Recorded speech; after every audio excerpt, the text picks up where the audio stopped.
She took the cases of beer from my trunk, smiled at me in my own driveway, and said, "You didn't actually think you were invited, did you?"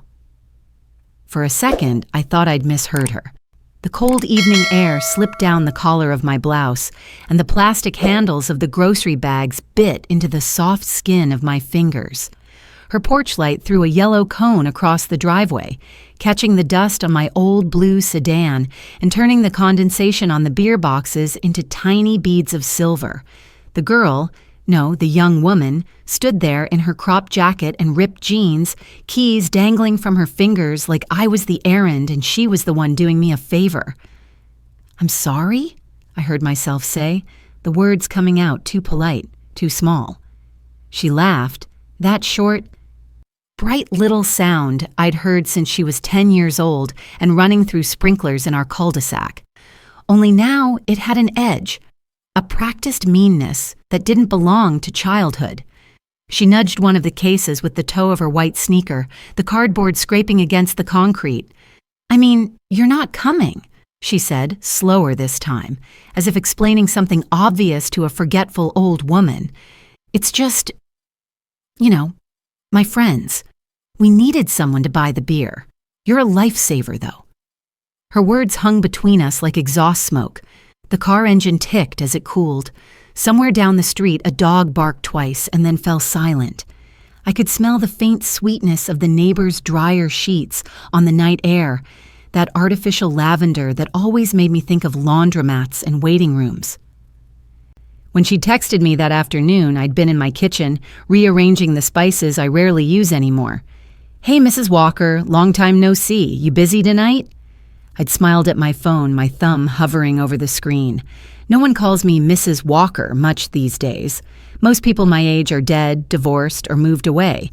The younger folks on the block just call me ma'am if they notice me at all. I had watched this girl grow up through my front window. First day of school photos on her porch, Halloween costumes, high school graduation in a too-short dress and shaky heels. I'd slipped birthday cards with $20 bills under her parents' door more than once. In my head, she was still the kid who used to knock on my door to show off a report card. "Not busy," I'd written back, trying not to sound too eager. "What's up?" Now, standing in the driveway with the beer in my hands and her words still ringing in my ears, that earlier version of the evening felt like it belonged to someone else. She shifted her weight, the keys jingling. "You're not mad, right?" she asked, tilting her head, lower lashes fanned out just so. "We just didn't think you'd want to hang out with a bunch of 18-year-olds. It'd be weird." I opened my mouth, then closed it again. For a moment, the only sound was the far-off hum of a passing car and the faint fizz of a street lamp about to burn out. The taste at the back of my throat was metallic, like I'd bitten my tongue. Half an hour earlier, we'd been in her car together, heading to the liquor store. She'd picked me up right on time, that same bright smile plastered on her face. "Thank you so much for doing this," she'd chirped, turning down the music. "It's just so silly that we're all grown up and can't buy our own drinks yet. You're literally saving the night." I'd laughed, embarrassed by how good it felt to be needed. Her dashboard smelled like coconut air freshener and fast food. Empty coffee cups rattled in the cup holders. She'd asked me how I'd been, how the house felt now that my husband was gone, if I still made my famous chili. Small questions tossed out lightly, but they'd landed like gifts. At the liquor store, she'd stayed in the car, scrolling on her phone while I went in alone. The fluorescent lights were too bright, reflecting off rows of bottles and cans like a glass forest. I'd stared at the refrigerators for longer than I should have, trying to remember what young people liked. "Just get the cheapest beer," she'd said when I asked. "As long as it's cold, no one cares." I'd picked up 2 cases of Budweiser because the red label looked familiar, something I'd seen in my husband's hands 1,000 times on Sunday afternoons. The clerk had carded me with a bored expression, barely glancing at my ID before ringing up the total. $94 and some change. I'd slid my card through, ignoring the slight tremble in my hand. Back in the car, I'd tried to make a joke. "Well, if nothing else, I'll be popular with your friends tonight," I'd said. She just smiled tightly and turned up the music. Now, here we were, back in my driveway, the illusion stripped away as easily as peeling off a price tag. "You said you'd pick me up for the party," I managed, my voice quieter than I intended. "You said we'd love to have you there." She rolled her eyes, quick and small. But I caught it. "I said we needed help," she replied. "You just assumed you were coming too, and like it's late. My parents don't even know about the drinks. It's better if you're not there. Less complicated." Less complicated, as if I were a problem to be managed, a variable to be eliminated. For a heartbeat, I saw myself how she must see me. A woman in her 60s in comfortable shoes, cardigan buttoned wrong at the top, hair pulled back with the same clip I'd used for years. The grocery bags at my feet held canned soup, dented tomatoes, a loaf of bread. The beer in the trunk represented almost a week's worth of careful budgeting. Something in my chest gave a quiet, painful twist. "Hand me the keys," I said. She blinked. "What?" "The trunk keys," I repeated, and this time my voice didn't shake. "If I'm not invited, my wallet isn't either." For a moment her face went blank. Then her lips parted in disbelief. "Are you serious? They're all waiting for me," she protested. "We already told everyone you were getting the beer. You can't just—" I held out my hand. The silence stretched. A car turned the corner at the end of the street, headlights sweeping across us in a slow arc, catching the tightness in her jaw and the stubborn tilt of her chin. Finally, with a dramatic sigh, she slapped the key fob into my palm. "This is really uncool, Mrs. Walker," she muttered. "Everyone's going to be so pissed." I walked to the back of the car, each step steady. The trunk popped open with a soft click, the cold metal of the beer cases pressed against my forearms as I lifted one, then the other, ignoring the protest of my shoulders. My breath came out in little white puffs in the chilled air. Behind me, I heard her phone buzz, then buzz again.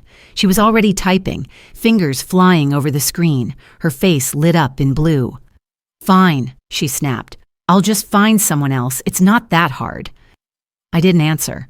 I carried the beer up my own front steps, the wood creaking under my weight, and set the cases down just inside the doorway.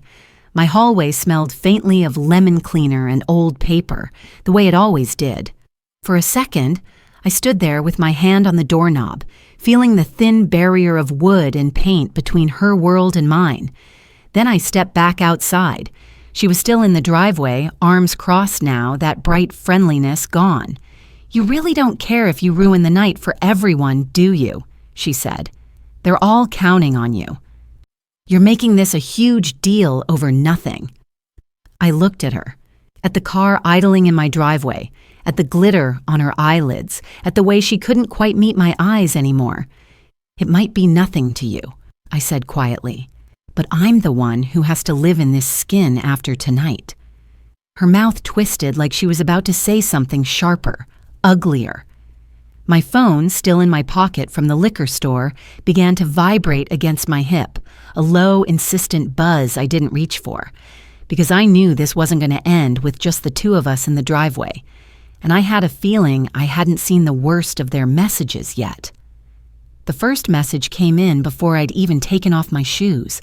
My phone vibrated against my hip, then again, a jittery rhythm that made my skin prickle. I set the beer down by the hall table, leaned my back against the closed door, and finally pulled the phone from my pocket. The screen was lit up with her name. "Seriously? You just embarrassed me so bad. Everyone is waiting." A second message popped up before I could finish reading the first. "I told them you were nice. You made me look stupid." The blue bubbles stacked on top of each other, impatient, accusing. I could feel my pulse in my fingertips. My thumb hovered over the keyboard, then retreated. I didn't trust myself to answer. I toed off my shoes, one at a time, the laces catching, the rubber sole squeaking faintly against the entryway tile. Somewhere in the house, the refrigerator hummed and clicked. The ordinary sounds of home felt thin, like a flimsy wall between me and whatever storm was gathering in those messages. Another vibration. Then two more in quick succession. This time, the names were unfamiliar, numbers I didn't have saved, all with the same area code. Wow, way to steal from teenagers. We paid you. Can't believe you'd do that. We trusted you. Old people are wild, OMG. I swallowed, the back of my throat dry. I hadn't taken a cent from them. The receipt from the liquor store was still crumpled in my purse, my own bank account, the one $94 lighter. But in their version of the story, that detail didn't matter. They weren't asking what happened. They were telling me who I was. I walked into the kitchen on autopilot, flicked on the overhead light. The yellow glow revealed the clutter I'd left behind in my rush to get ready earlier. An open jar of peanut butter on the counter, a knife resting on a plate with crumbs, my reading glasses folded on top of the newspaper. I set the phone down next to the sink, face up. The screen lit again. The group chat icon flashed, a little cluster of faces in a circle. They'd added me to something. I tapped it with a kind of morbid curiosity. The chat was called Tonight. The letters dragged out theatrically, confetti emojis scattered around the name. Inside, the messages were already flying. Does anyone know someone else who can buy? Emily's neighbor just bailed and took the beer. She stole it. Who does that? Lamau. I knew she was weird. There, in a blurry photo someone had taken from the car, I saw myself. A small figure in a cardigan at the edge of the frame, carrying one of the cases of beer toward my front door. My head was bent slightly, my hair clip catching the porch light. Underneath, a comment. Look at her. Such a thief. Heat crawled up my neck. My first instinct was to defend myself, to type out a lecture in full sentences, explaining that I'd paid for it, that she had lied, that no one had ever told me I wasn't invited. Instead, I just stared at the tiny version of myself on the screen, a stranger caught mid-motion, flattened into someone else's joke. I picked up the phone and left the group with a clumsy tap. A confirmation popped up. You will no longer receive messages from Tonight Tea. The relief was immediate, like someone had turned down a radio blasting in my ear. It lasted all of 3 seconds. A new notification appeared from a different thread. This time it was from a name I recognized. Kara, 3 houses down. Hi, Ruth, the message read. I just got a call from Emily. She's crying at my house. What happened? I closed my eyes briefly. The girl had run to the neighbors. Of course she had. I pictured her on Kara's couch, that same practiced sob in her voice she used when she wanted to melt adults into agreement. I'd seen it before, years ago, when she'd broken a vase in her parents' foyer and convinced them the cat had done it. Only this time, I wasn't watching from my living room window. I was the villain in the story she was telling. Another message from Kara came in before I could respond.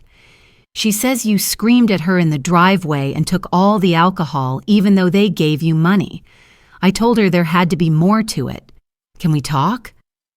I gripped the edge of the counter, the laminate cool under my palms. My mouth opened, but no sound came out. For a moment, it felt like there wasn't enough air in the kitchen. I typed slowly, the letters appearing one by one. I didn't scream, I wrote. They did not give me money. I paid for the beer myself. She told me I wasn't invited. In my own driveway. I stared at the words, then added after a small pause, I brought it inside. The 3 dots appeared, disappeared, appeared again.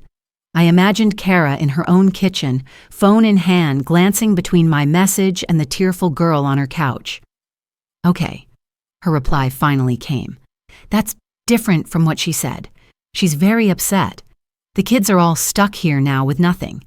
You know how teens can be. Do you think you might have overreacted a little? Maybe you could bring it over just for tonight? The floor seemed to tilt, overreacted, as if the humiliation in the driveway had been a minor miscommunication. As if her casual cruelty were something I should swallow quietly for the sake of keeping the evening fun. My fingers hovered over the keyboard. I deleted the first response I wrote, then the second. Both of them tasted too sharp. In the hallway, the wall clock ticked, each second a pinprick. I don't think I can do that, I finally sent. What she did hurt me. I can't just pretend it didn't. The dots flickered again. I get that you're hurt, came the answer. But they're 18. They do stupid things. Maybe you could be the bigger person? Everyone's really mad, Ruth. They think you ruined the night on purpose. A laugh escaped me, short and humorless. The night they were talking about was a backyard gathering with cheap beer and loud music. The ruin was that they might have to drink soda or, God forbid, water. But here I was, being asked to mend it, to smooth over the rough edges of their behavior with my money and my silence. I set the phone down again, this time face down. The vibration against the countertop buzzed through the wood like an insect trapped under glass. I walked to the fridge, opened it, and stared at the shelves without really seeing anything. On the middle shelf, next to a half-empty carton of eggs and a jar of pickles, there was a space just big enough for one of the beer cases. I took a can from the box, the aluminum cold and slick in my hand, and cracked it open. The hiss was loud in the quiet kitchen. I took a sip. It was awful. Bitter and flat with a metallic aftertaste that scraped along my tongue. I grimaced, swallowed anyway. Part of me wanted to pour it straight down the sink. Another part wanted to finish every last can just to prove a point that no one but me would ever see. The phone buzzed again. I ignored it. It buzzed again and again until the sound twisted my insides. Finally, I picked it up and glanced at the screen. There were more messages in the group chat I'd left, screenshots sent by someone else. Wow, she actually left the chat. Like that makes her any less of a thief. Then a new name chimed in. One I didn't recognize, possibly a parent. Who are you talking about? Is this the lady at the end of the street? I always thought she seemed a bit off. The way she just stands in her yard, watching everything. Creepy. I stared at that word until it blurred. Creepy. I'd looked out my front window because it was quiet in the house. Because after my husband died, the life happening on that street was the only thing that made me feel like the world hadn't completely moved on without me. Kids riding bikes, dogs being walked, delivery trucks coming and going. It made me feel less invisible. Apparently, that small act of observation had been rewritten into something sinister in their heads. My hand tightened around the beer can. It crumpled slightly, foam bubbling up around the rim. Another message came in, this one private, from an unsaved number. You're really going to do this? Over a miscommunication? Give the beer back, Ruth. Don't make this ugly.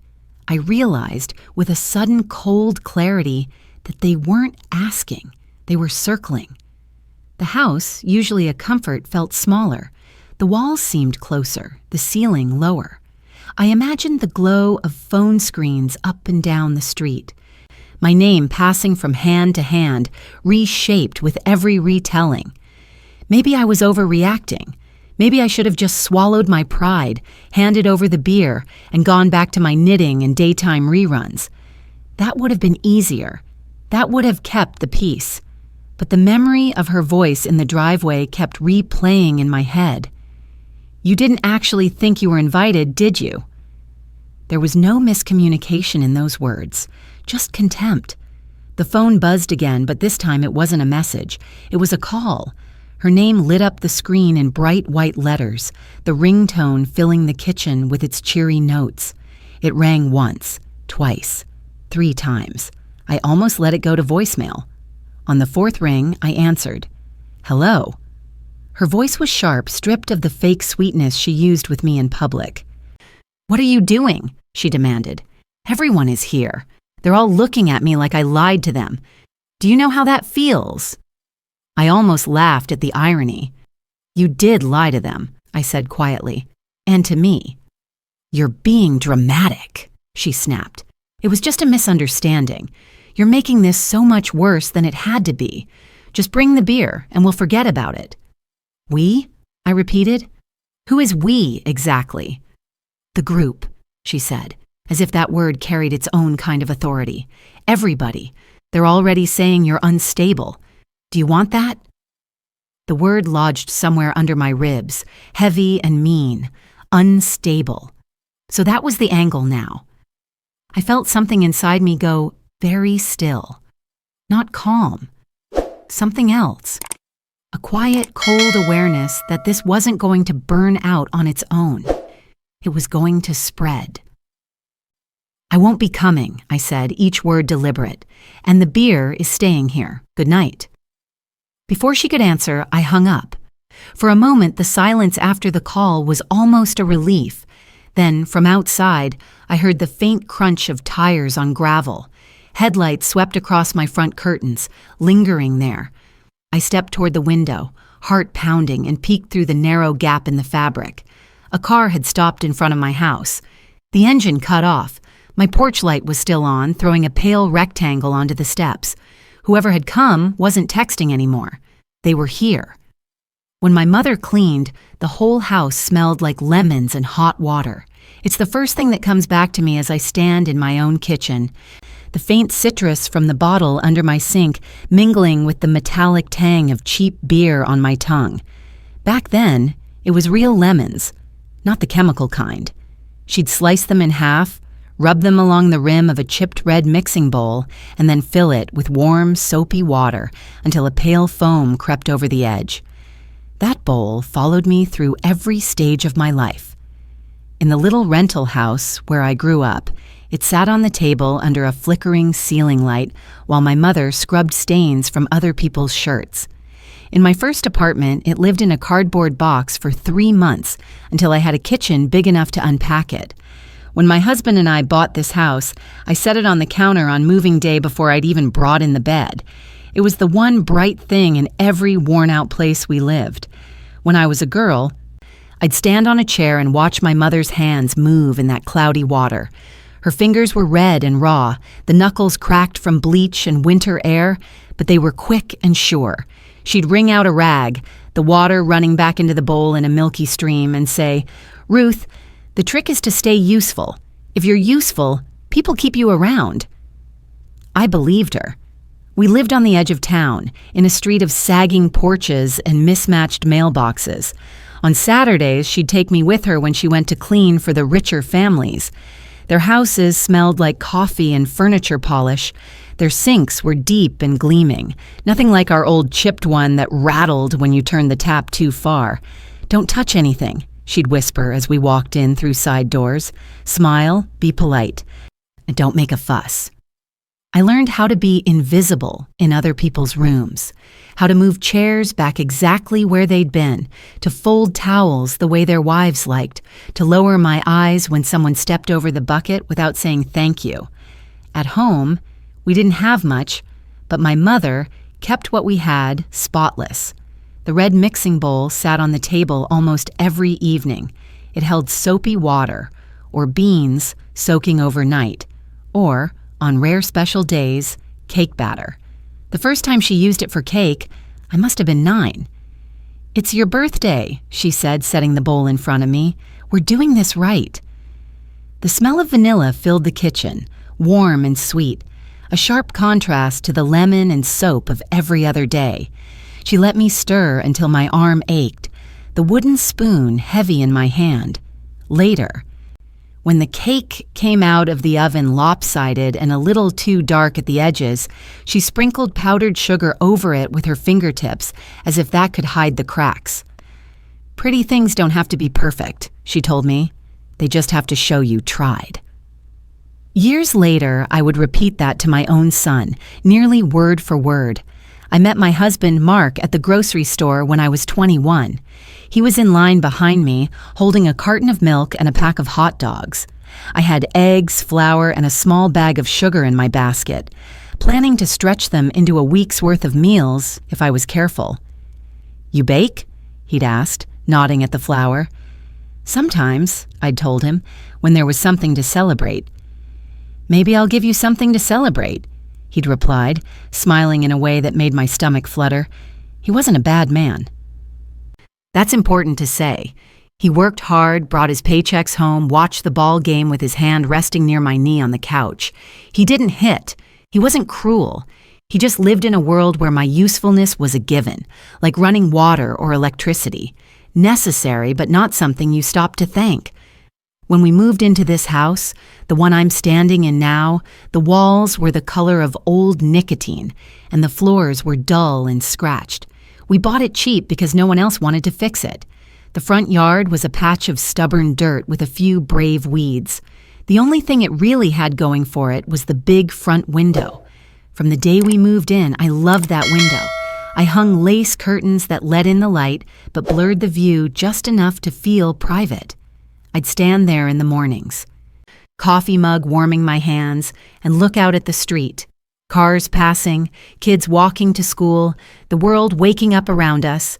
It made me feel like part of something bigger, even when the house was quiet. The red mixing bowl sat on the counter the day we brought our son home from the hospital. I was 32 by then, older than most of the women in my family when they first became mothers. The labor had been long, my body aching in places I hadn't known could ache. But when they placed that squirming, red-faced baby in my arms, something inside me rearranged itself. We named him Daniel.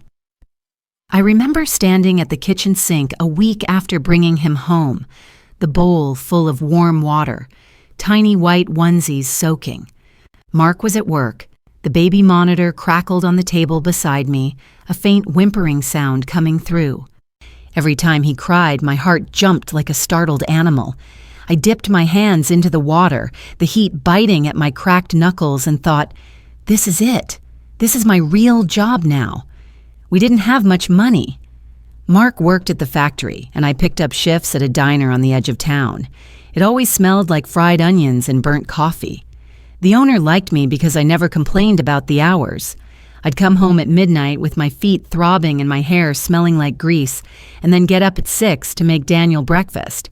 When he was little, every celebration we had involved that red mixing bowl. For his 5th birthday, I made a dinosaur cake, the green frosting too bright, the lines of the tail a little clumsy. Daniel didn't care.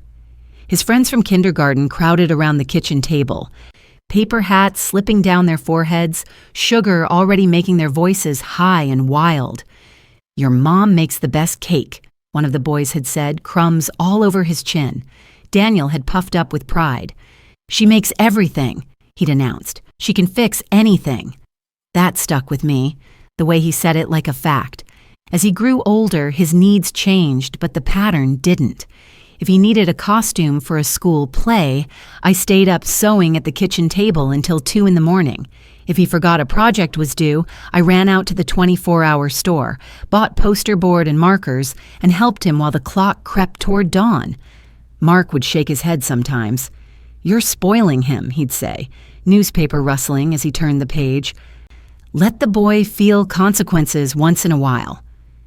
But when Daniel came home with good grades, I saw the relief in Mark's face. When teachers praised our son at parent conferences saying, "He's so responsible," pride swelled in his chest. No one ever asked who packed the lunches, who triple-checked the homework assignments taped to the fridge. I didn't mind. Not then. Being useful was the one thing I knew how to do. Our street changed over the years. The original families moved away. New couples arrived with their glossy cars and double strollers. The houses that had once been modest grew decks and additions. Lawn care companies started appearing instead of old men with push mowers. Through it all, I stayed. The front window became my post. I'd watch the seasons turn on the trees lining the street, their bare branches scratching the sky in winter, their leaves coming back a sticky, hopeful green in spring. When Daniel was a teenager, I'd wait there on Friday nights pretending to read while I listened for his car. The lace curtains softened the streetlights into halos. The first time I saw the girl who would later stand in my driveway and tell me I wasn't invited, she couldn't have been more than 8. She'd fallen off her bike right in front of our house. The front wheel twisted at an angle. Her knees scraped raw. I saw it from the window. The sudden skid, the brief moment of airborne panic, the hollow clatter as the bike hit the sidewalk. Before I even knew I'd decided to move, I was at the door. "Hey," I'd called gently, stepping onto the porch. "You all right? Sweetheart?" She'd looked up at me with big, wet eyes, chin wobbling. Her lip had a tiny cut on one side. There were streaks of dirt on her cheeks where she'd wiped at her tears with grubby hands. "My knee," she'd sniffed. "Come on," I'd said, offering my hand. "Let's get you cleaned up." In the kitchen, I'd set her on a chair and pulled out the first aid kit. The smell of antiseptic mixed with the ever-present lemon cleaner, sharp and clean. She winced when I dabbed at the scrape, but she didn't pull away. "You live up the street?" I asked. She nodded. "The White House with the blue door," she said. "I'm Emily." "Emily," I repeated. "I'm Mrs. Walker." After I'd bandaged her knee, I stepped over to the counter and reached for the red mixing bowl. It was full of cookies that day, plain sugar cookies coated in cinnamon, leftovers from a batch I'd made for church. "Here," I told her, holding the bowl in front of her. "Pick one." Her eyes went wide. "I'm not supposed to take food from strangers," she said, but she'd already reached for the biggest cookie. "We're neighbors," I smiled. "That makes us less strange." She grinned, crumbs falling onto the floor with each bite. "Thank you," she'd said around a mouthful. "You're a lifesaver." I heard that phrase a lot in the years that followed. When Daniel forgot his lunch in high school, he'd call from the payphone, voice sheepish. "Mom, you're a lifesaver," he'd say as I handed him the brown bag through the school office window. When Mark's brother needed a place to stay, just for a week, and that week turned into 3 months, he'd wink at me over a plate of my spaghetti. "You're a lifesaver, Ruth. Don't know what we'd do without you." When neighbors locked themselves out, needed someone to sign for a package, wanted last-minute childcare, my phone would ring. "You're so dependable," they'd say. "You're a lifesaver." Behind the compliments, a quiet assumption hummed. I would always be there. I would always say yes. When Daniel left for college, the house felt too big. The front window looked out on a street that still moved, but my reason for watching it had changed. I waited for a glimpse of his car on holidays, counted down the days until he'd come home. I tried not to call too often. "You're smothering him," Mark would mutter. "He's grown now. Let the boy breathe." Then, one afternoon in late autumn, Mark didn't come home from work. It was a heart attack in the parking lot. Sudden, the doctor said. Quick. Like that was supposed to be a comfort. For weeks afterward, the house was full of people. Casserole dishes lined the counter, their mismatched lids forming a kind of temporary armor over my grief. The red mixing bowl was pressed into service to hold condolence cards, envelopes spilling out like paper petals. Everyone said the same things. He was a good man. He's in a better place. You're so strong, Ruth. Then, as happens, they went back to their own lives. The lasagnas and pies ran out. The cards stopped coming. The house grew quiet again, the hum of the refrigerator and the ticking of the clock, the only sounds most evenings. I cleaned. I scrubbed the kitchen until it smelled like lemons and something harsher underneath. I washed the curtains, pressed them with an iron until they hung perfectly straight. I rearranged the contents of the red mixing bowl, sometimes fruit, sometimes yarn for a new scarf I never finished, sometimes nothing at all. I watched the neighborhood shift into its next chapter. Emily grew up in front of my eyes. She went from scraped knees and cookies at my table to high school outfits that made her mother purse her lips. I'd see her practicing in the driveway with a set of car keys long before she had a license, unlocking and locking her mother's sedan, adjusting the mirrors. Every Halloween, she'd stop by my house first before heading out with her friends. Even when she was too old to trick or treat, she'd still knock on my door. "I'm just here to see your costume, Mrs. Walker," she'd say, laughing as I opened the door in a witch's hat or with a feathered mask pushed up onto my hair. "You always go all out." I'd press a small bag of candy into her hand anyway. "Don't tell the others," I'd wink. "This is just for you." When she got into her first-choice college, her parents threw a party in the backyard. I watched from my window as family and friends gathered around a folding table covered with a plastic tablecloth. Emily wore a sweatshirt with the college logo, acceptance letter pinned to it like a corsage. Her mother had invited me, dropping by a week earlier with a flyer. "Of course you don't have to come," she'd said, one hand already on the gate. "But you're more than welcome. You've known her so long." I'd baked a cake in the red mixing bowl, frosting it carefully, smoothing over the crumbs. I'd carried it over covered in foil and set it on the dessert table between a store-bought cheesecake and a plate of cookies, still in their plastic tray. "Thank you so much," her mother had said. "You shouldn't have gone to the trouble." I'd just smiled. That's what neighbors are for. Later that evening, I'd seen Emily from across the yard, surrounded by friends. She'd hugged me quickly, distracted, eyes already drifting back to her group. "You're a lifesaver, Mrs. Walker," she'd said when I handed her a small card with a $50 bill inside. "College is going to be so expensive." I'd watched her tuck the money into her pocket and dash away, the card left behind on the table, unopened. After Mark died and Daniel moved 3 states away for a job, the invitations slowed. People assume widows and empty nesters want quiet. Or they forget. Life pulls them away in different directions. The front window became less a lookout and more a mirror. I'd catch my own reflection in it at night. Hair thinning at the temples, lines etched deeper around my mouth, shoulders a little more rounded. Behind me, the house stretched back, dim and tidy, everything in its place. The red mixing bowl on the counter was a spot of color in the reflection, a small sun in a universe of beige.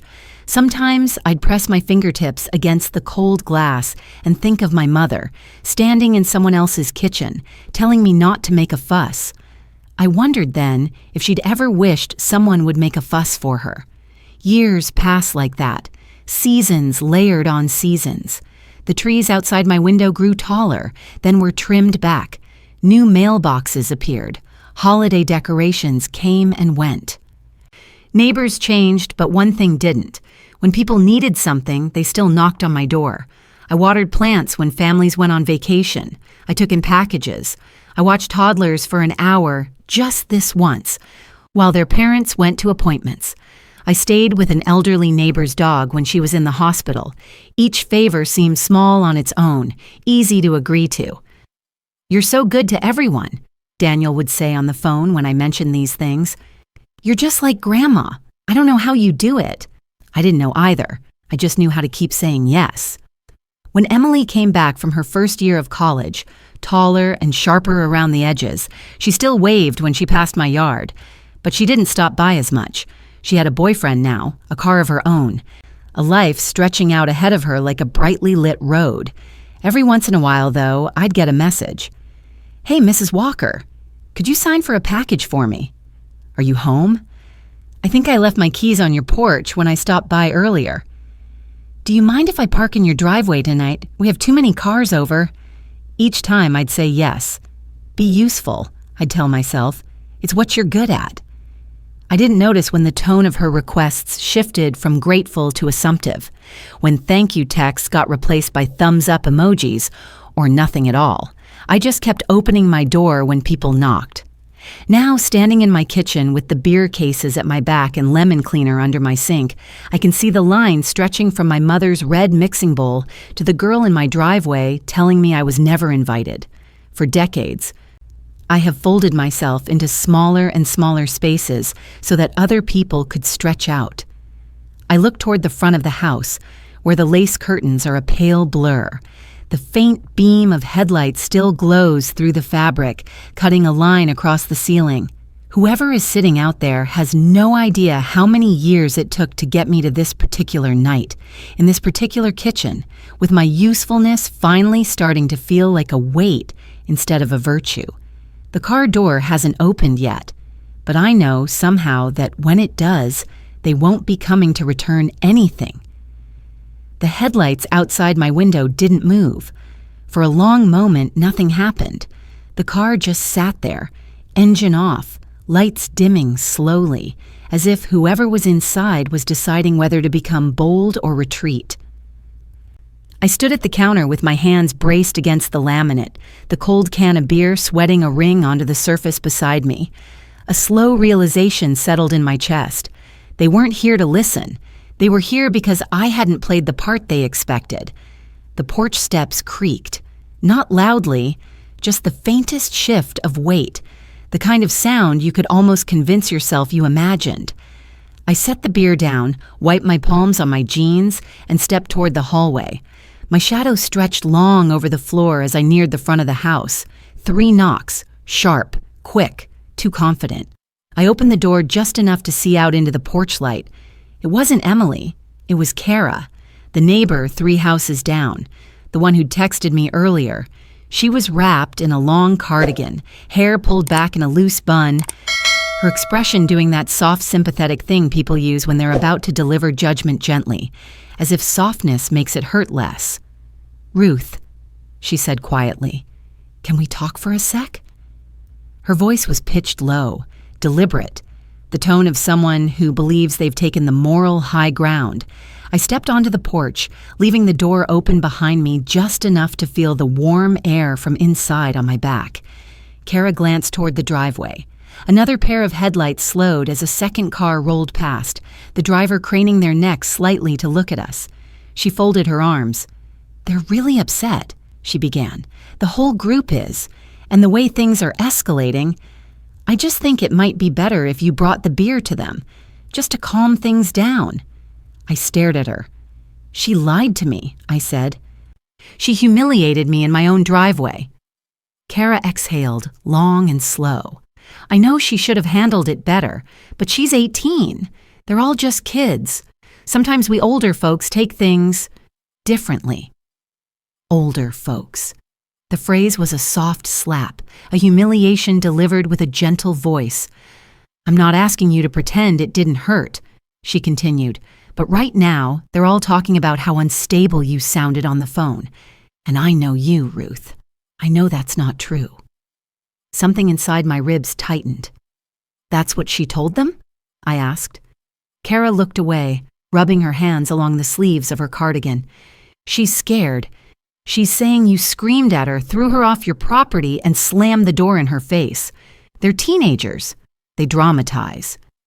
I felt the floor tilt again, like earlier, but sharper. "I didn't scream," I said. "I barely raised my voice."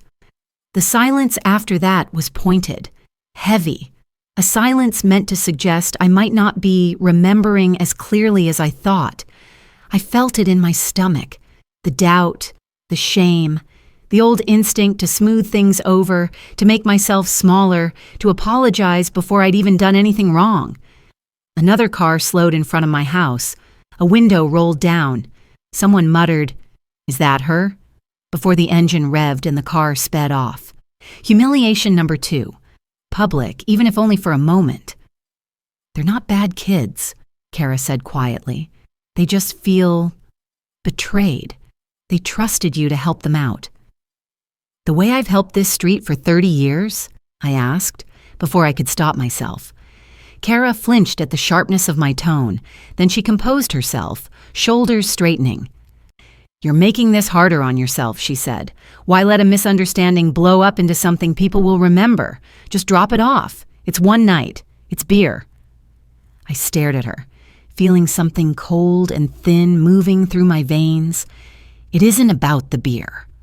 Another silence, this one longer, sharper. Kara's expression shifted. Not sympathy now, but something like weary patience, the kind adults use when they think they're dealing with a stubborn child. "Look, Ruth," she said, lowering her voice further, "people are saying you must be very lonely to react like this." The words hit in a place I didn't know I still had. Lonely, as if that explained everything, as if loneliness made me irrational, as if it made me less credible. Humiliation number 3. I felt the porch beneath my feet as if it were tilting. The same porch I'd swept for years. The same porch where Emily once sat eating sugar cookies from my red mixing bowl after skinning her knee. The same porch where I used to watch Daniel climb the steps when he came home from school. "I'm going inside," I said, my hand tightening around the edge of the door. Kara reached out, touching my elbow lightly. "Just think about what message this sends the neighborhood. People talk, Ruth. They'll say you're turning bitter." Her touch felt like a pressure point, soft, weaponized. I pulled back. "Good night, Kara." I stepped inside and closed the door. Not a slam, not even firmly, just enough to make the latch click. I stood there with my forehead against the wood, breathing slowly, listening as Kara's footsteps retreated down the porch steps. For a moment, I thought it was over. Then my phone buzzed, and buzzed again, then a third time, more rapid. I backed away from the door and picked it up. A screenshot from the group chat. Someone had written, "She's losing it. My mom says she's been watching people from her window for years." Then another message. "Emily said she got scared when she yelled. She thought the woman was going to throw the beer at her." And another. "She's always alone. Doesn't she have family?" Followed by, "Maybe somebody should check on her." My vision blurred at the edges. My hands trembled faintly, not from fear, but something stranger, a hollow disorientation, like I was watching myself fall into a story I didn't write. I set the phone down before I dropped it. In the quiet kitchen, the refrigerator hummed again. Outside, a car door closed somewhere down the street. A gust of wind pressed against the house, making the windows creak. I walked to the sink and turned on the tap. Water flowed over my fingers, warm, then hot, then almost too hot. I grabbed the red mixing bowl from the counter. It was empty, clean, waiting. I placed it in the sink and let the water fill it, steam rising in delicate curls. The bowl's color, deep, familiar red, glowed under the kitchen light. My mother used to tell me red was a protective color, that it reminded people of blood, of life, of what holds us together. But tonight, the red felt like a warning, a reminder. That usefulness doesn't protect you. It just hides the cost until someone decides they no longer need you. I turned off the tap. The water stilled, and then another knock. This one was not soft, not hesitant. 3 rapid hits against the wood, firm, confident, expecting the door to open. I froze, bowl still warm in my hands, because this knock wasn't from a neighbor trying to mediate. It wasn't from someone seeking clarity. It was the kind of knock people use when they believe they're entitled to an answer. I heard voices outside, more than one, low, muffled, overlapping. They hadn't left. They'd multiplied. And this time, they weren't here to persuade. They were here to confront. The second round of knocking didn't stop. It came in bursts, then pauses, then more pounding, as if they were arguing among themselves on the porch about how hard to push. I stood in the kitchen with my hands still damp from the warm water in the red bowl, my heart beating slow and heavy instead of fast. The fear had burned itself out. What was left felt hollow. My phone vibrated on the counter. I wiped my palms on a dish towel and picked it up. A new message had arrived, from a number I did recognize this time. Daniel. "Mom, what's going on?" His text read. "I just got a bunch of calls from people back home. They're saying you had some kind of meltdown over beer." For a moment, everything inside me went quiet. They hadn't just kept it on the street. They'd gone looking for my son. My fingers shook, but I forced myself to type. "I'm okay," I wrote. "There was an incident with Emily. She lied. I didn't have a meltdown."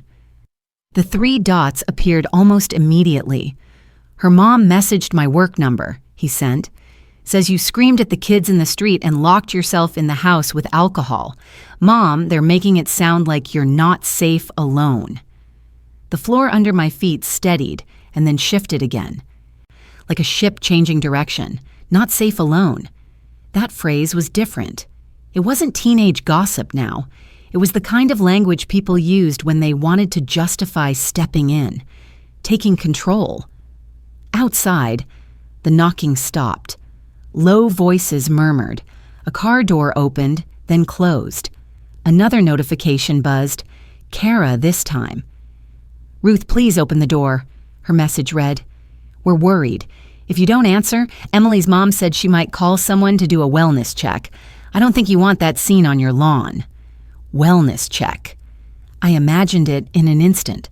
The flashing lights, the neighbors peeking behind curtains, the quiet humiliation of explaining myself to strangers in uniforms who didn't know anything about lemon-scented kitchens or red mixing bowls or the decades of saying yes. Something snapped into place inside my chest, not loudly, not dramatically, just a small, clean break between who I'd been and who I could no longer afford to be. I typed back to Daniel. "Are you at home?" I wrote. "At my apartment," he replied. "Why?" "Good," I sent. "Stay there. Don't drive. I'm fine. I need you to believe my version, not theirs." There was a long pause.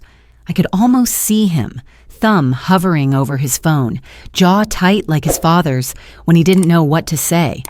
"Mom, I don't know what to believe from this far away," he finally wrote. "But if people are this worried, maybe you should just give them what they want. It's not worth the drama. You're alone there. I don't want trouble." Alone there, as if the house I held together for decades had suddenly become a liability instead of an accomplishment. I looked around my kitchen, the clean counters, the neatly stacked plates, the red mixing bowl cooling in the sink. My life reduced in other people's mouths to a lonely woman with beer. Another message from Daniel arrived before I could answer. "Maybe you should think about coming to live near me sooner than we planned," he wrote. "Emily's mom said you're getting fixated, watching the neighborhood, holding grudges. She said she's been concerned for a while." Concerned. They were building a file on me without ever asking me a single, real question. The knock came again, this time only once, but solid, as if to underline the point. Then the doorbell rang, shrill and insistent in the quiet house. I set the phone down and walked toward the hallway. Halfway there, I stopped. If I opened that door in the state I'd been in an hour ago, I knew exactly what would happen. I'd apologize. I'd minimize. I'd let their version of events stand because it was easier than fighting a tide of voices. And then, quietly, they'd use it against me. She admitted she overreacted. She apologized for losing control. She's not herself anymore. No. The thought came clear and flat. I turned on my heel instead and went back to the kitchen. The beer cases sat against the wall, cardboard edges damp where the condensation had soaked in. I pulled my purse down from the hook by the back door and dug through it until my fingers closed around the thin, crumpled strip of paper from the liquor store. The receipt, my name, the time, the total charge, the last 4 digits of my card. Concrete, unarguable proof that no one had paid me back. No teenagers had slipped me cash. No coins had changed hands in a driveway. I smoothed the receipt on the table and took a picture of it with my phone. Then I opened the message thread with Daniel and sent the image. "They didn't pay me," I wrote. "I bought it. For them." Then she told me, in my own driveway, that I was never invited. That's the truth. I watched the status change to delivered, then read. He didn't answer right away. The doorbell rang again. A voice called through the wood, Emily's mother this time, warm, sugary, edged with steel. "Ruth, sweetie, can you come to the door?" she called. "We just want to make sure you're all right. No one is angry. We're just concerned." Concern was the new weapon, not accusation, not open hostility, the kind of concern that could take your keys, your independence, your story. My phone buzzed in my hand. Daniel. "Okay," his message read. "I see the receipt. That doesn't look great for them, but can you please not make a scene? If they call for a wellness check, it could get complicated. You know how people are about older folks living alone." Older folks. Their words, not his, showing up in his mouth now. I stared at his message until the pressure behind my eyes threatened to spill over. Then I blinked hard, and when I did, the tears didn't fall. Instead, something else settled in. A kind of cold, precise clarity I hadn't felt since my days managing accounts at the bank. The same part of me that spotted discrepancies in numbers now saw the gaps in their story. They thought I was alone. They thought I was ashamed. They thought that if they pushed hard enough, I'd fold. I wasn't going to scream. I wasn't going to throw open the door and fight on the porch. I was going to do something far quieter and far more dangerous to them. I walked down the hall, not to the front door, but to the little room I called my office, the former nursery where Daniel's crib once sat, now home to a desk, an aging computer, and a metal filing cabinet. The doorbell rang a third time. The polite knock came again. A text from Kara pinged. "Please answer," it read. "If you don't, Emily's mom is talking about calling non-emergency. Don't make this worse." I opened the filing cabinet instead. In the top drawer were old bank statements, tax returns, and the neat folders I'd kept of neighborhood association letters over the years. Notices about street parking, noise complaints, petty disputes written in passive language. I realized, with a strange detachment, that I'd been storing more than paper all this time.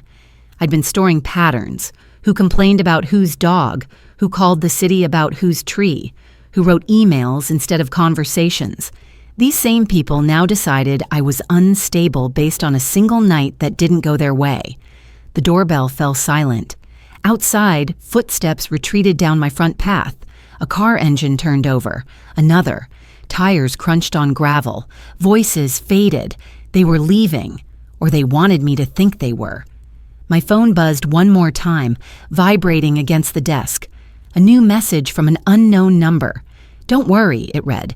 "We're going to make sure everyone knows what you did. People should be warned." Warned. That was the moment the last pieces of my old self, the woman who always said yes, who swallowed slights, who bent herself to fit around other people's comfort, slipped into the past. They thought they were warning neighbors about me. They had no idea I just decided to start keeping records on them. I picked up the phone, opened the camera, and took a photo of the text. Because if they were going to turn this into a story about a crazy old woman with beer, I was going to make sure I had every word, every screenshot, every timestamp. Not to win an argument on a porch, but for whatever came next, when this stopped being gossip and started touching the things that really mattered. The knocking had stopped. The cars had moved. But I knew with a strange, icy certainty that this wasn't over. It was only changing shape. The house was finally quiet, not the uneasy quiet from earlier in the night, but something deeper, the kind that settles after a storm has passed, when the wind drops and the air waits for what comes next. I stood in the doorway of the small office with my hand braced on the frame, listening to the hum of the computer tower as it flickered to life. Preparation has a sound, a rhythm, a temperature. Tonight, it felt like the click of the mouse, the shuffle of paper, the low breath I didn't realize I was holding. Before I sat down, I moved to the window and parted the blinds with 2 fingers. The street was mostly dark.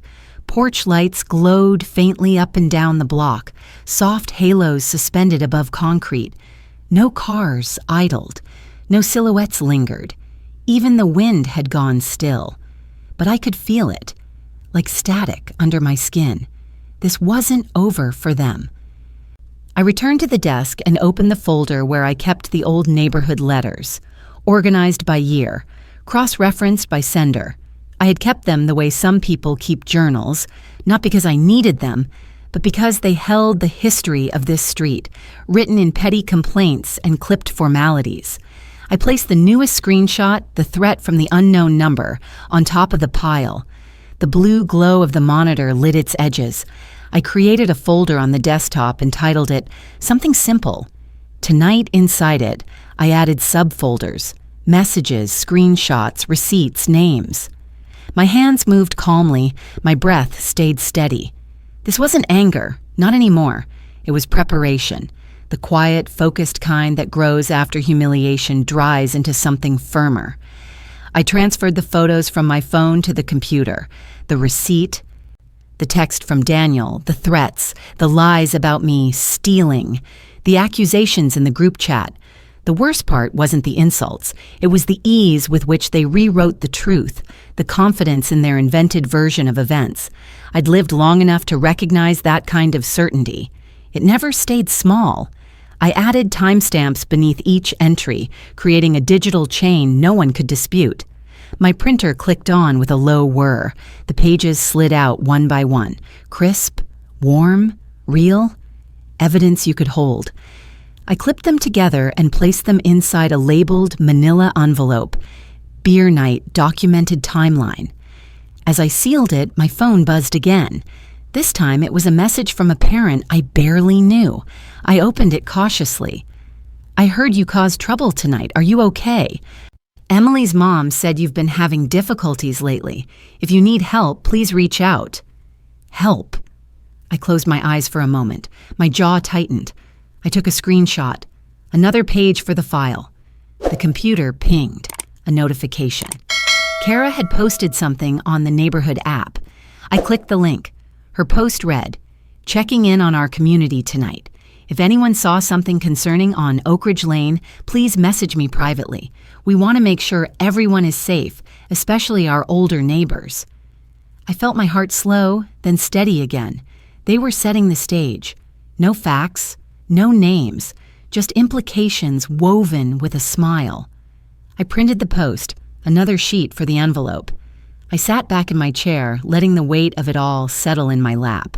The house felt colder now, or maybe I was just more awake than I had been in years. I opened a drawer and pulled out a spiral notebook. The cover was faded blue. It had belonged to Mark once. His list notebook. He'd kept everything in neat bullet points. Car repairs, grocery lists, reminders for bills. I flipped to a clean page, and I began to write. Timeline of events 7 p.m. Emily texts offering to pick me up 7:10 p.m. Drive to liquor store 7:20 p.m. Purchase beer, receipt attached. 7:33 p.m. Return to driveway, told I was not invited 7:35 p.m. Beer removed from trunk and brought into house 7:40 p.m. First wave of messages accusing me of stealing 7:57 p.m. Added to group chat 8:02 p.m. False statements posted about my behavior 8:15 p.m. Call from Daniel with concerning information 8:30 p.m. Kara arrives at my home 8:50 p.m. Threat from unknown number. I paused at the last line. A micro shock rippled through me, small, sharp, unwelcome. Another message had arrived. This one wasn't a text, it was an email from the Neighborhood Association. Subject line, concern regarding recent behavior. I opened it slowly, cautiously, as though peeling back a bandage. Dear Mrs. Walker, a few residents have reached out to us with concerns about an incident that occurred tonight. We understand misunderstandings happen, but when multiple households express discomfort, we are obligated to follow up. If you would like to provide your account, please reply to this email. We strongly encourage a calm resolution to avoid escalation. Households plural. They were moving fast. I took another screenshot, printed it, slipped it into the envelope. But in the quiet of the office, another thought surfaced, quieter than anger. Deeper than fear. I have been collecting evidence of my life for decades, not because I expected to use it, but because invisible women learn early to keep records, even when no one asks for them.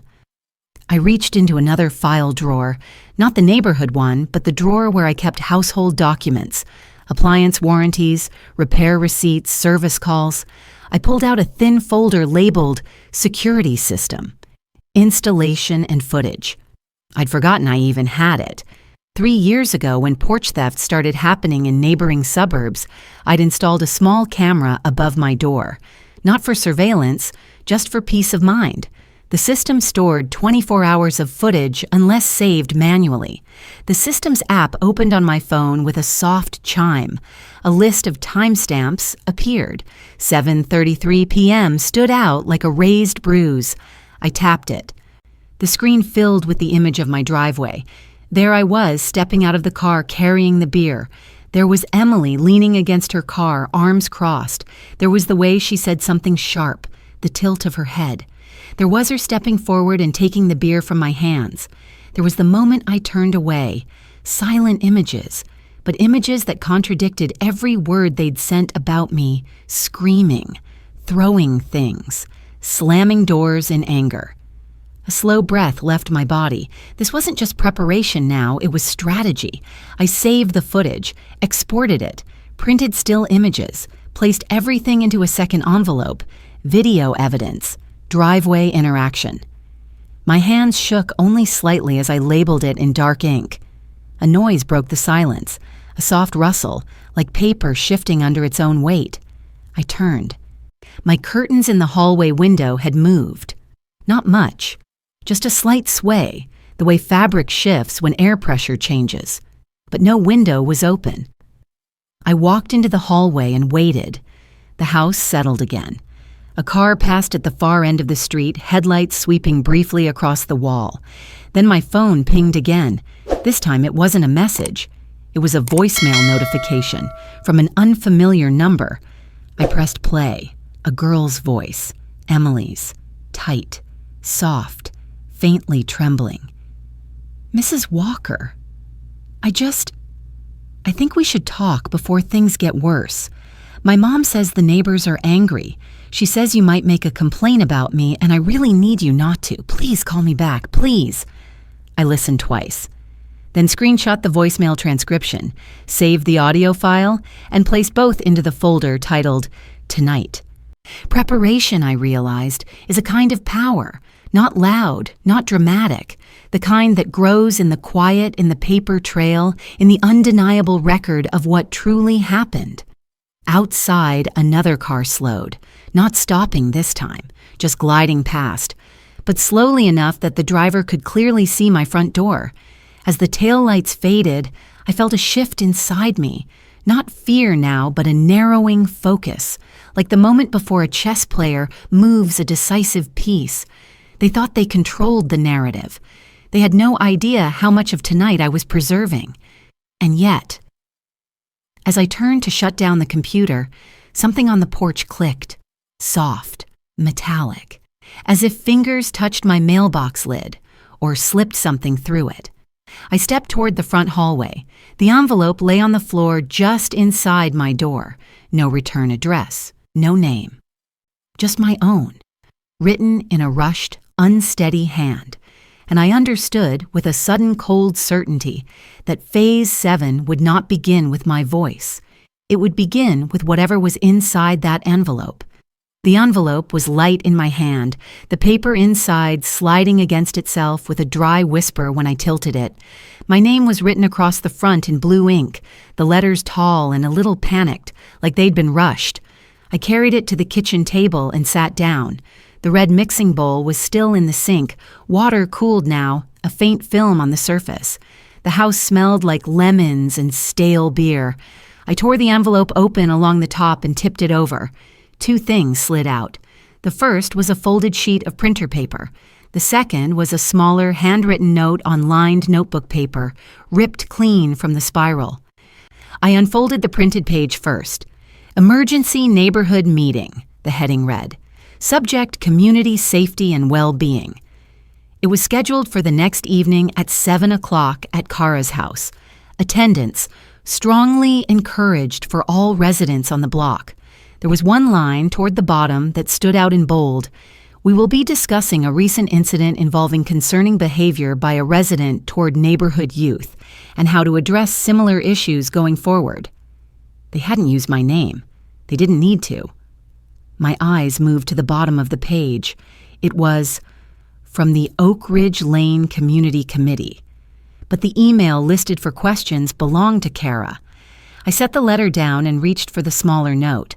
The handwriting was messier, younger. Mrs. Walker, it read. I didn't know they were going to call your son. I didn't mean for it to get this big. My mom is freaking out and says we have to protect ourselves. She thinks you're going to accuse us of something serious. Please don't ruin my life over one bad night. I swear I didn't mean to hurt you. No apology for the lie. No acknowledgement of what she'd already done. Just fear.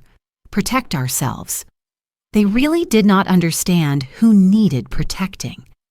I read the note twice, then slid it into the envelope labeled Tonight with the rest. It fit neatly among the pages, just one more piece in a puzzle they didn't know I was assembling. The next day, I cleaned. Not frantically, not obsessively, just the way my mother had taught me. Calm, methodical. The red mixing bowl came out of the sink and back onto the counter, dried and polished. I wiped the kitchen table until it smelled like lemons. I washed my hands until the faint stickiness of dried beer was gone from my skin. Every now and then my phone would buzz.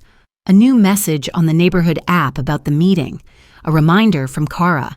A neutral, clipped email from the association. I replied to no one. Instead, I opened my closet and picked out a blouse that still held its color, dark blue, with small white buttons. I pressed it with the iron until the fabric lay smooth. I chose black slacks instead of jeans, low-heeled shoes instead of my soft old sneakers. If they wanted to stage a performance about my stability, I would dress for the part of the woman they hoped I wasn't. At 6:45, I gathered my things. The manila envelope with the timeline and screenshots. The second envelope with stills from the camera footage and a USB drive. The printed email about concerns. The emergency meeting notice. I slipped everything into a plain canvas tote. The same bag I used to carry books to the library, or groceries home, or casseroles to a neighbor's house. At 6:50, I stood at my front window and looked out. Cars already lined both sides of the street near Kara's house. Porch lights were on. Shadowy figures moved toward her front door, shoulders hunched against the chill. For a moment, I saw myself as they must see me, a lone figure in a lit window watching. I turned away. The walk down the street felt longer than usual. The cold nipped at my cheeks. My breath puffed out in small clouds. The tote bag bumped against my leg with each step, the edges of the envelopes firm against my hip. As I approached Kara's house, I could hear voices through the slightly open front window. "I just think we have to be honest," someone was saying. "If she's unstable, it's not safe. What if there had been younger kids there last night?" "We're just trying to support Emily," another voice added. "She's been so shaken." A short, bitter laugh from somewhere in the room. "Shaken? She's the one who—" The voices dropped. Someone must have noticed my shadow on the glass. I climbed the porch steps. The same wood, the same design as mine, but newer, freshly stained. A wreath of artificial greenery hung on the door. The scent of coffee and vanilla candles drifted out when Kara opened it. "Ruth," she said, eyebrows lifting, "you came." The surprise in her voice told me exactly how little they'd expected that. "I was invited," I said. For a heartbeat, she just looked at me. Then she stepped aside. "Of course. Come in." Her living room was full. Neighbors sat on the couch, on dining chairs pulled from the kitchen, on a padded bench by the window. The association president, a man in his 50s with a too-tight polo shirt, stood near the mantel holding a clipboard. Emily sat at the far end of the couch, half hiding behind her mother's shoulder. Her eyes were red at the corners. Mascara smudged carefully to look accidental. She clutched a mug in both hands, though from here I could tell it was empty. Conspicuously absent were the teenagers from the chat. Their parents had come alone. Good. Less noise. "Thank you all for coming on such short notice," the association president began as I took a seat in a straight-back chair near the front door. "We're here because several concerns were brought to the committee's attention regarding an incident last night between one of our longtime residents and a group of neighborhood youth." There was a murmur of agreement around the room. A few people glanced at me, then away. "We want to make sure Oak Ridge Lane stays a safe and welcoming environment," he continued, "for everyone.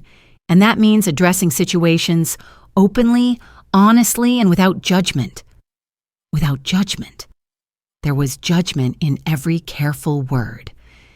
Kara perched on the arm of a chair near him, hands folded in her lap, expression composed. "I think it's only fair," she said, "that we let Emily and her mother share their experience first." All eyes turned in their direction. Emily's mother placed a hand on her daughter's knee. Her nails were perfectly manicured, pale pink, a thin gold band glittering on her finger. She sighed, practiced, and weary. "Thank you," she said. "This whole thing has been very upsetting." Her voice wobbled slightly on the last word. A few people leaned forward, sympathetic. "Last night," she continued, "my daughter invited some friends over to our house. As you know, they're all 18 on the cusp of adulthood. They wanted to celebrate finishing midterms. They made a poor decision and asked Mrs. Walker to purchase alcohol for them. They knew it was wrong, and we've already talked to them about that. She looked at me then, just long enough to acknowledge my existence, before turning back to the room. But when Emily went to drop her off and pick up the drinks, she said, her voice tightening, something changed. Emily says Mrs. Walker became suddenly angry, accused her of using her, and stormed off with the beer. She says she was yelled at in the street where anyone could see. My daughter was terrified. Emily sniffled on cue, wiping the corner of one eye. She came home shaking, her mother went on. She told us she's seen Mrs. Walker watching people from her window a lot, and now she feels unsafe walking past her house. I watched faces around the room shift. Concern, discomfort. A few glances in my direction, measuring my stillness. "We are not here to attack anyone," Emily's mother said quickly. "But when an older neighbor behaves unpredictably with our children, it raises questions. We thought the association should be aware. We thought perhaps we could find a way to support Mrs. Walker while also keeping our kids safe." Support me. That word, twisted around their fear, nearly made me laugh. The association president cleared his throat. "Thank you for sharing that," he said. "This is difficult for everyone. Ruth, would you like to respond? We want to hear your side." A dozen eyes landed on me. I felt my heartbeat steady and slow. The tote bag strap dug into my shoulder. I rose, my knees creaking a little, and set the bag on the empty chair beside me. "I would," I said.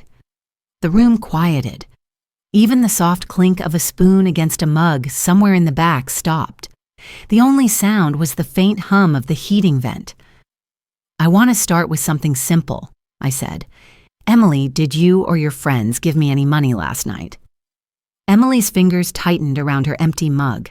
She glanced at her mother, then at Kara, then at the floor. "We talked about paying you back," she muttered.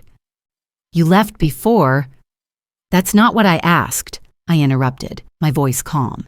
"Did you put a single dollar into my hand?" She hesitated. The room leaned in. "No," she said finally. It was soft, but it was clear. A small shock, quick and sharp, passed through the room. A neighbor shifted in his seat. Someone exhaled audibly.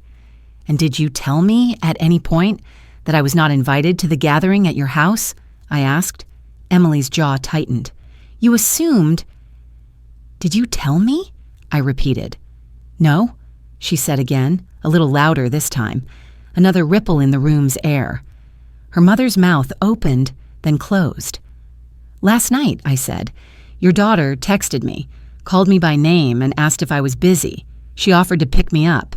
She made small talk in the car. She asked about my life. She waited in the parking lot while I went into the store to buy $94 worth of beer with my own card. She let me think, for that entire drive, that I was a guest." I reached into the tote bag and pulled out the first manila envelope. "And then, when we pulled into my driveway," I continued, "she told me I was never invited at all." I laid the receipt on the coffee table in front of the association president. He looked down. His eyes moved over the paper. The timestamp, the total, my name. "Now," I said quietly, "you've all been told that I screamed, that I threw things, that I behaved wildly, that I am unstable." The word tasted bitter, but I made myself say it. "Before you decide what to believe," I added, "I want you to see something." I pulled the second envelope from the bag and removed a glossy still photo, sliding it toward the center of the table. It showed my driveway captured in the bluish eye of my security camera. The angle was slightly high but clear. Emily's car, my old sedan, the two of us standing between them. She, leaning casual, arms crossed. Me, holding the beer. "This," I said, "is from the camera above my front door. It records 24 hours of footage. Last night is saved. This still is taken from the moment in question." I pulled out another. Emily stepping forward, taking the beer from my arms, her mouth forming words. Another. Me turning away, spine straight, hands empty. Another. Me walking up my steps, In none of them was my mouth open in a shout. In none of them was my body flailing or throwing. I looked small but not wild, resigned, hurt. Anyone here is welcome to watch the footage in full, I said. It's time-stamped, unedited. It will show that I did not scream. I did not throw anything. I did not threaten anyone. Kara's face had gone pale. Her hands tightened on her lap. Emily's mother swallowed hard. Security cameras malfunction all the time, she said quickly. They don't show everything. You could have edited. Before you finish that sentence, I said, my voice dropping into a register I hadn't used in years. I want you to think very carefully about what you're suggesting. The room stilled. I met her eyes. Because if you're accusing me of faking security footage, I said, you're not just calling me a liar. You're admitting on record that you involved minors in a situation that required a security camera in the first place. Silence. Someone's mug clinked against its saucer, then stopped. And while we're talking about records, I went on, keeping my tone almost conversational, we might as well talk about the messages. I took a deep breath, then laid a stack of printed screenshots beside the photos. The group chat where they called me a thief, I said. The texts insisting I'd been paid. The note slipped under my door asking me not to ruin her life. The post on the neighborhood app implying I'm a danger to children. The email to the association about concerning behavior. The call to my son's workplace suggesting I shouldn't be living alone. I let that last piece sink in. A few heads whipped toward Emily's mother. She went very still. You called his work? I asked, looking directly at her.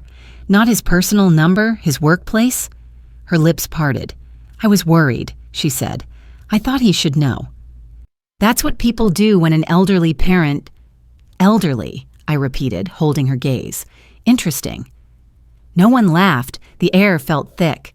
You keep saying you were worried, I continued, that all of this has come from concern. Let me be very clear about what this looks like from where I'm standing. I placed both hands flat on my knees, steadying myself. You asked an older neighbor, a widow living alone, to commit a crime for your child. You let her believe she was wanted, invited, included. Then you humiliated her in her own driveway. When she refused to quietly accept that humiliation, you and your friends created a story about her being unstable, and you spread it. You threatened her independence. You called her son's job. You organized a meeting to discuss her behavior. I took a small step forward. And now you're sitting in a circle, I said softly, trying to decide whether you can still trust the woman who has been signing for your packages, watching your children, and baking your cakes for 30 years. That was the line, the one that stopped the room.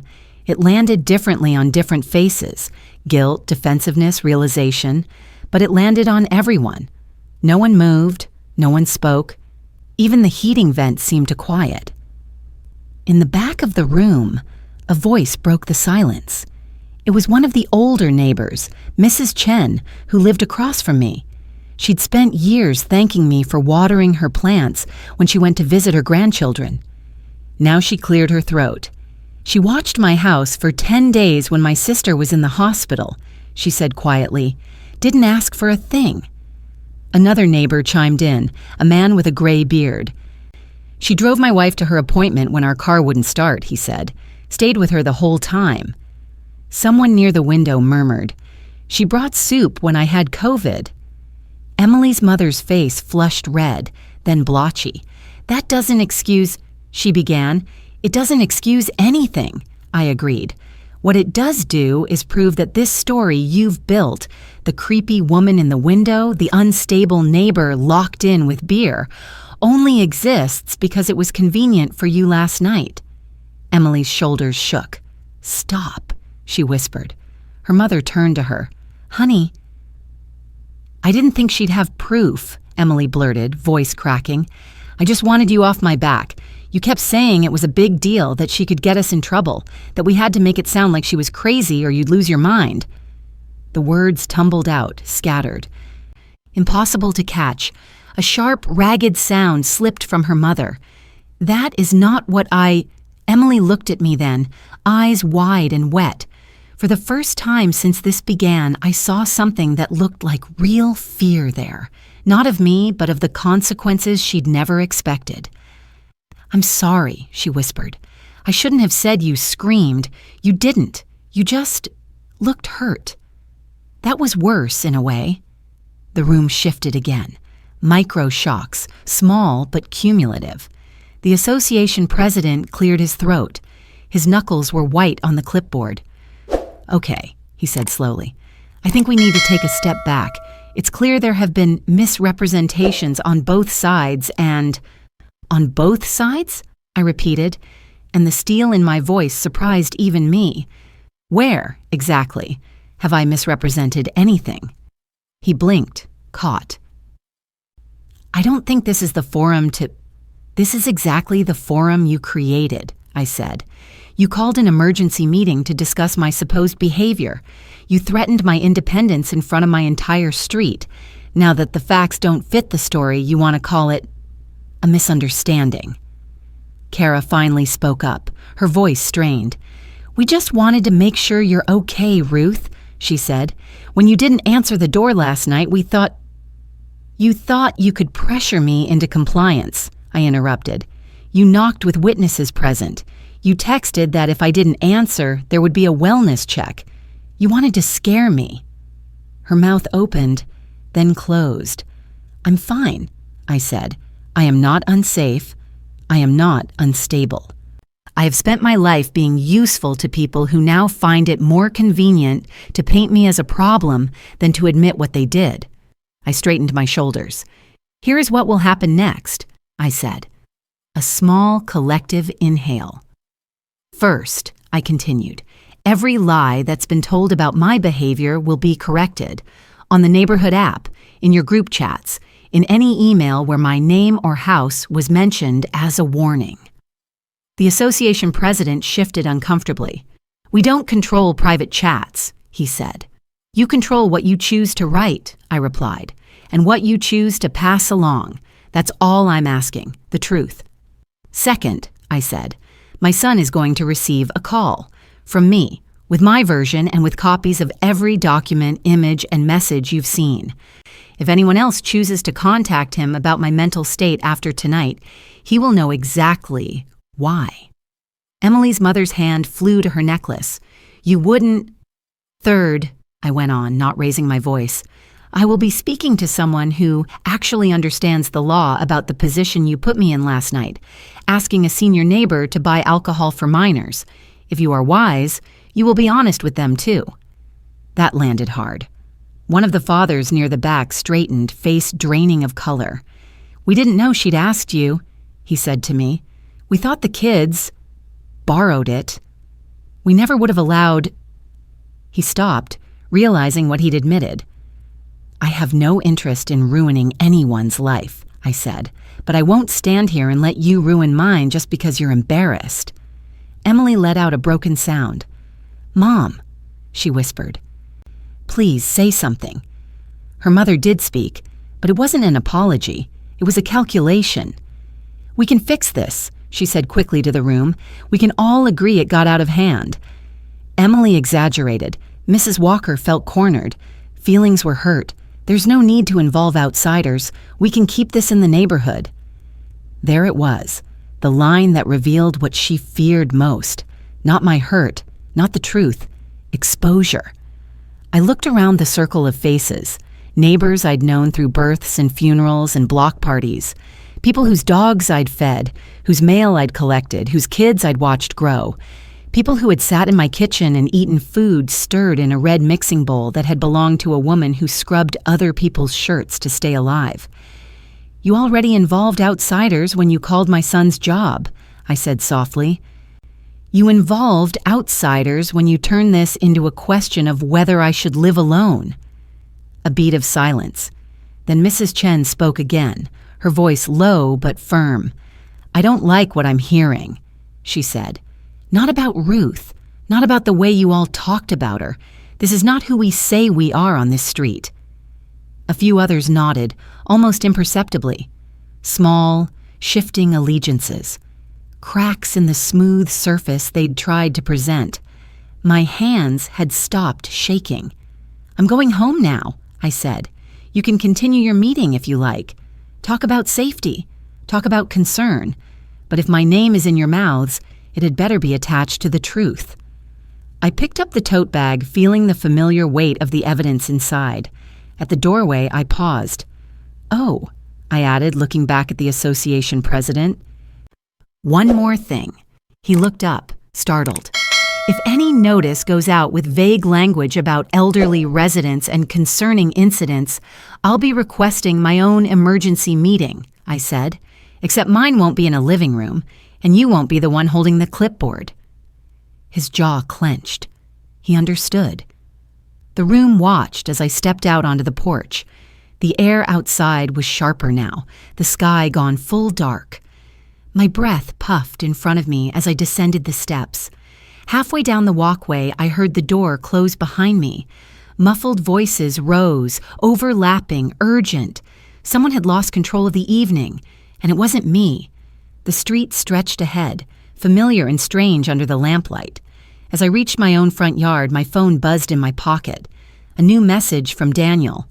"Mom," it read, "I saw the footage you sent. I read everything. I'm so sorry." My thumb hovered over the screen, my eyes stinging in a way they hadn't back in that room. Then another message arrived before I could reply. "I'm coming home this weekend," it said, "and they're not going to like the conversation we're about to have." The next morning, the house felt different. Nothing visible had changed. The same light slipped in through the lace curtains. The same clock ticked in the hallway. The red mixing bowl sat on the counter, empty and clean, catching a pale square of sunlight. But the air in my chest was clearer. I made coffee and stood at the front window, mug warming my fingers. Cars moved along the street as they always had. A jogger passed with headphones in. A delivery truck paused at a mailbox. No one slowed down to stare at my house. No new messages lit my phone. Instead, there was a single email from the association. Last night's meeting revealed that some information shared about a resident's behavior was inaccurate. It read, "We encourage neighbors to speak directly with one another before spreading unverified claims. Oak Ridge Lane remains committed to fairness and mutual respect." No names, again. But it was the closest thing to an admission I was likely to get from them. I closed the email and set the phone down. Later that afternoon, a car turned into my driveway. Not slowly, not hesitantly, just a normal pull-in, tires familiar on the gravel. I knew the sound before I saw the license plate. Daniel stepped out, taller than I remembered from his last visit, his shoulders broader. He didn't knock. He opened the front door and walked straight in, the way he did when he still lived here. "Mom," he called. "In the kitchen," I answered. He found me there and stopped in the doorway, the tote bag I'd used the night before still on the table, the red mixing bowl gleaming behind me. For a heartbeat, neither of us spoke. Then he crossed the floor in 3 quick steps and pulled me into a hug. His coat smelled like cold air and coffee. "I'm so sorry," he said into my shoulder. "I should have believed you first." I patted his back, feeling the solid weight of him. "You did when it mattered," I said. "You saw the proof." He pulled back, eyes tired. "They made it sound bad," he admitted, "like you were losing it, and I wasn't here to see for myself." "You're here now," I replied. He sat at the table and reached for the envelope. "Can I?" he asked. I nodded. He flipped through the pages, the receipt, the screenshots, the printouts from the app, the stills from the camera footage. His jaw tightened, then eased, then tightened again as he read. When he reached the text about calling his work, he cursed under his breath, low and soft.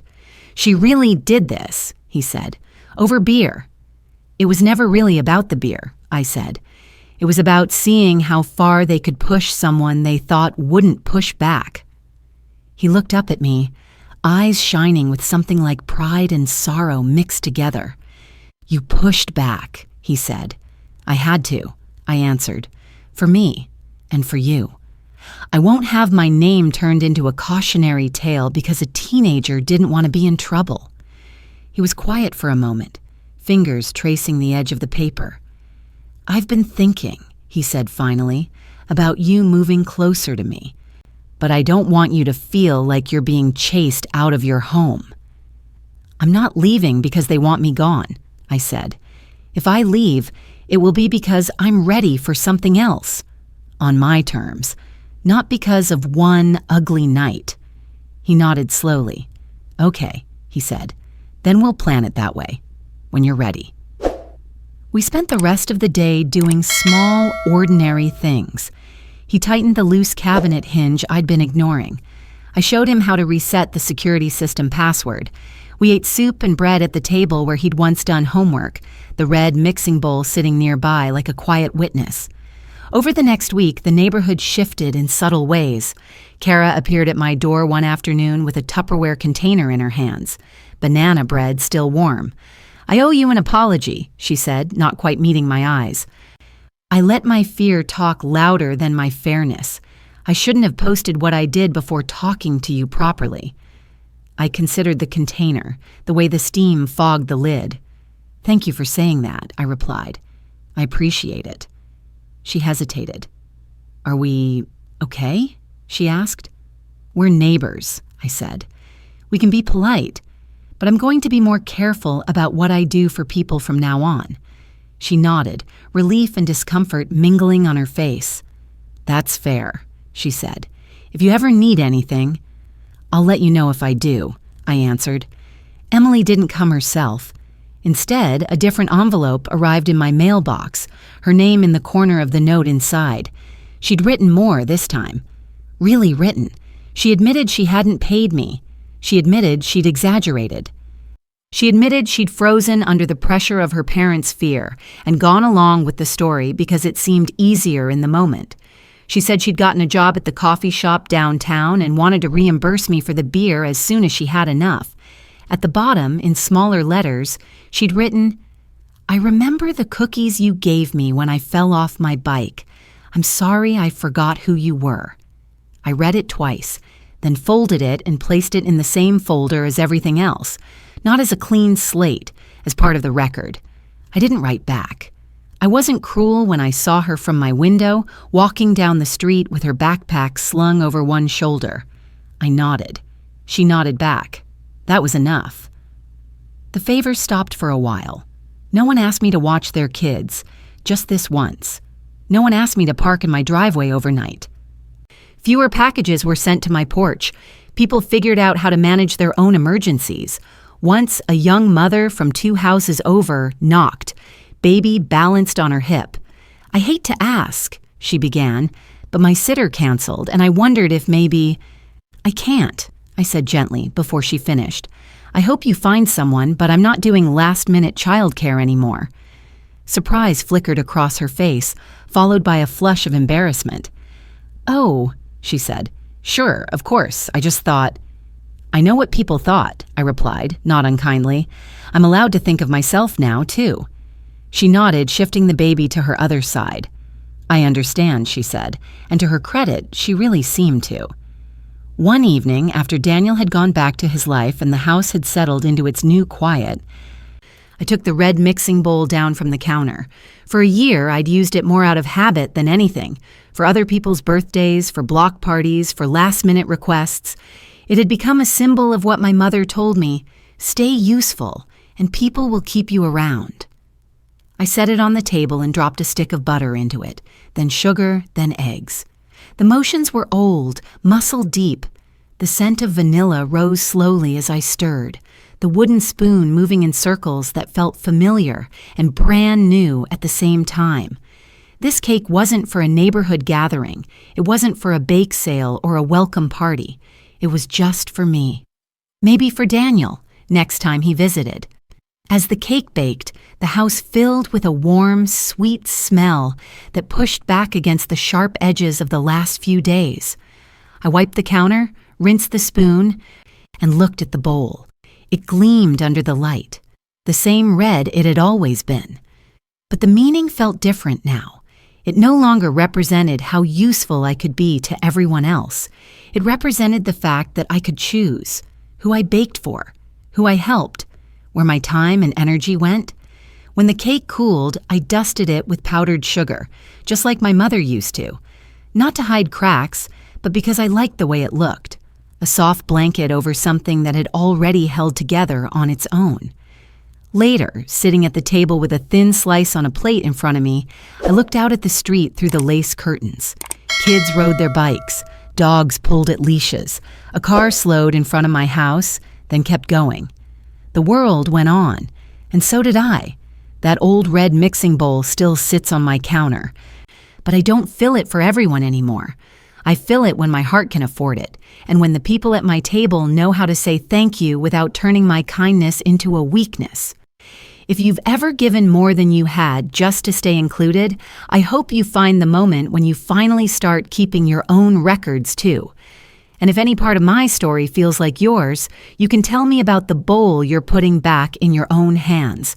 I'll be here, listening.